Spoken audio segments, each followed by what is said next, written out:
Okay, we're good. Great. I'll get started. My name is James Pepper. I'm the chair of the Vermont Cannabis Control Board. Today is July 6th, 2022, and I call this meeting to order. Let's see. I wanted to give just a brief update on licensing. Last week, we announced that we had completed the review of all Tier 1 outdoor cultivators. This week, we can announce that we've now made it through all outdoor cultivators at all tiers. This is a major achievement, of course. I have no business taking credit for it. It's really been the just incredible determination of our licensing team. And of course, from the get-go, we've said that outdoor sun-grown cannabis is going to be a major part of this market and really what makes the Vermont market unique. So I'm really thrilled of all the entrepreneurial interests in outdoor cultivation, and I'm really excited to get through these applications. But of course, just to be clear, if you have a pending application for an outdoor cultivation license, we are either going to license you today or you have an incomplete letter waiting for you in your inbox. So if you fall into this second category, the ball is in your court. We really can't do anything more to move you along until you resubmit the portions of your application that are incomplete. So please keep an eye out for these emails. Try to resubmit them as soon as possible. If it's a bank account issue, we are willing to consider a cash management plan as an alternative. When it comes to insurance, just want to reiterate that our legislature wrote it into the law that every licensee have commercial general liability insurance. We know that this is a hardship. We know this probably better than the legislatures that wrote this into the law, but it is there and we can't ignore it. So if you are seeking a waiver to our insurance requirement, please keep in mind that the board will not waive this requirement in its entirety. If your risk of injury to third parties or property is low, you can describe why that is to us and propose an amount of money that you can keep in escrow to cover claims against your business. But your risk is never going to be zero, so please don't propose zero as your kind of alternative to insurance. Next, we're going to move on to our mixed tier cultivators as our next top priority. I think there's about 50 that are still pending review. That really is not an insurmountable number to get through and get you operating this year, but you need to work with us and you need to get issues dealt with quickly. Our staff here, as I mentioned, really is tireless, but I wanted to just take a moment today to thank our counterparts at the Agency of Digital Services, our business analysts, and MTX, who's the company building our licensing portal. No one has taken our deadlines as seriously as this team. Every new licensing window that opens to the public on our portal represents hundreds of hours of collective work on the back end, building the code, testing it, fixing the bugs, and then retesting it. And it's really always a photo finish as to whether or not we'll be able to launch a new licensing window by our statutory deadlines. And the only reason that we have not missed a go live date is because of the determination of this team, and they very rarely get the recognition they deserve. So thank you to them. Speaking of licensing windows, just a reminder that our applications for product manufacturers, that's all 3 tiers, and wholesalers are live. So if you're looking to apply for one of these license types, you can go to our website at ccb.vermont.gov/forms and click on the link that says License Application Portal. And then just a little reminder that, through the legislative process, our Tier 1 and Tier 3 product manufacturers got flipped. So just to be absolutely clear, the Tier 1 product manufacturer is for the kind of home-based food processor tier. Our Tier 2 is just a more general kind of commercial kitchen.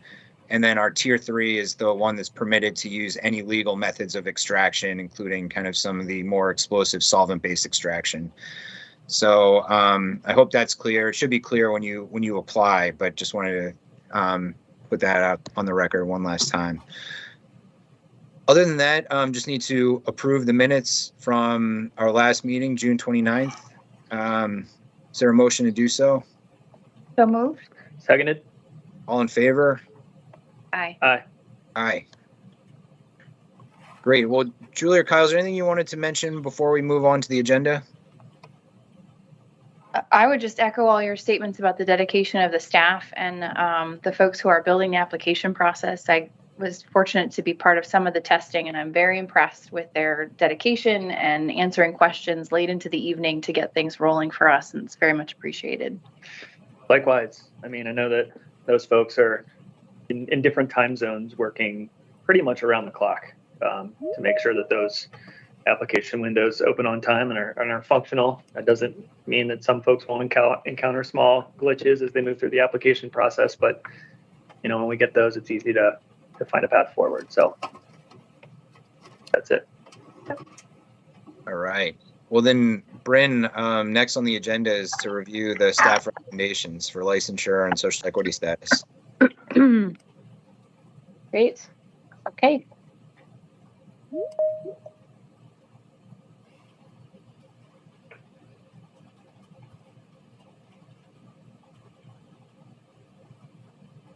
All right, so I'm going to start, as always, with our pre-qualification applications. These are really winding down, as I've mentioned in the past few weeks. Today, we only have one up for board review. The window closed back at the end of May, and we're just sort of dealing with some final stragglers that are coming in. So this may be the last week that we have any for the board to approve, at least for this particular pre-qualification window. So we have submission number 601, which staff is recommending for pre-qualification, as this applicant has demonstrated suitability for pre-qualification and compliance with the board rules. And the license type for 601 is retail. Moving on to our license application numbers. These numbers are up to date as of the 5th, which was yesterday. So we have for board review today 9 applicants up for approval. And we have just under 50 licenses that the board has approved at this point. So I'll move on to our list. So starting with number 1, this is our list of applicants that have demonstrated that they have complied with all of the requirements for a license that are contained in board rule or in statute. So we have Rebel East Vermont, which is a mixed Tier 5 cultivator. We have Rising Sun Sensi LLC, Tier 1 outdoor cultivator.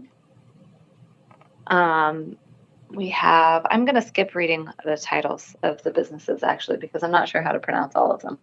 So I'm just going to go through them by their number. So we have number 3, which is an outdoor Tier 1 cultivator. Number 4 is an indoor Tier 1 cultivator. Number 5 is an outdoor Tier 1 cultivator. Number 6, outdoor Tier 1 cultivator. 7, outdoor Tier 1 cultivator. 8 is an indoor Tier 2 cultivator. And 9 is an indoor Tier 1 cultivator. So each of these applicants has demonstrated compliance with all of the requirements of our application, and staff is recommending them for a license. We'll move on now to our social equity license application numbers. We have 4 social equity applicants that are up for a license this week, and we have 4 that are being recommended for social equity status. So we have submission number 829 up for a Tier 2 outdoor cultivation license, and staff are recommending social equity status for this applicant since they meet the criteria for a social equity business applicant as defined in rule.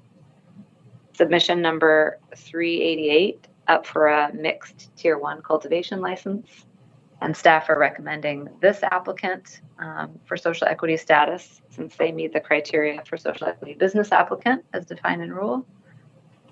Submission 646 for a Tier 1 indoor cultivation license. And staff are recommending social equity status for this applicant as they also meet the criteria for social equity business applicant as defined in rule. And lastly, submission number 592 up for a mixed use Tier 1 cultivation license. And again, staff are recommending social equity status for this applicant because they also meet the criteria for social equity business applicant as defined in rule. And we don't have any applicants on the list for social equity status denial this week. So that is your register for the week for your consideration. That's great. Any questions for Bryn about any of these? Nope. All right. Well, then, is there a motion to approve these? I move that the board accept each of the recommendations for pre-qualification, social equity status, and licensing approval as presented by staff in this meeting. I will second. All in favor? Aye. Aye. Aye. Great. All right. Well, I guess a short meeting today, which is totally fine. I did one thing that we've asked VS Strategies to do once we have kind of more of a critical mass of data sets here is to update our market analysis and plug in actually, our licensees so we can get a picture of kind of how this early market really is developing. So, when we have that kind of updated, we'll be posting that, reviewing it maybe with our advisory committee or something along those lines. But just figured I'd throw that out there. And why don't we just move on to public comment? And so we'll handle this the same way we always do. If you've joined via the link, please, raise your virtual hand if you'd like to make a public comment. We'll start with those folks in the order that they raise their hands. And then we will move to everyone who's joined via phone afterwards. So Nellie, if you wouldn't mind maybe just helping us with the order. Absolutely. Dan is up first. Hey, everybody. All I really wanted to say is I just wanted to thank you guys and the CCB and the state of Vermont. Licensing cannabis in a new market is a really challenging thing, and I just wanted to recognize the effort. And, there's going to be a learning curve. Nobody's expecting it to be perfect for everybody right off the bat, but this is really something that's for the people, and I just want to commend all the efforts. Thank you. Thanks a lot, Dan. BB is next.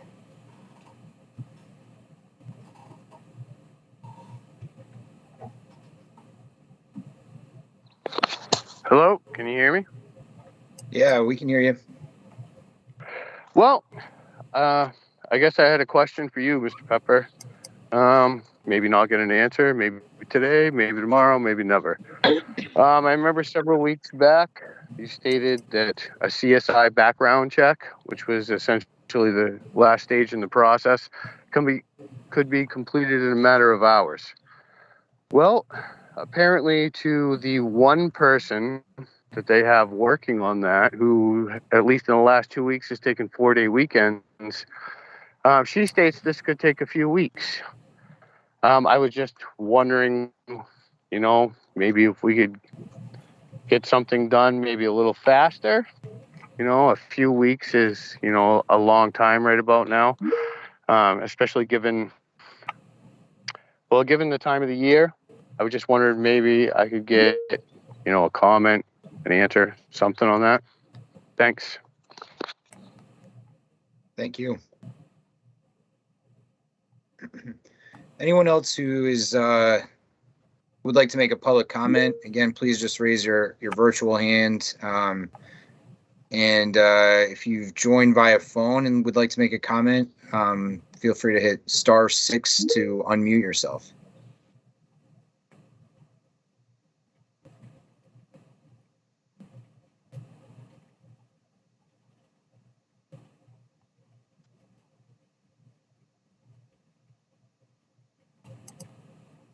I am not seeing anyone.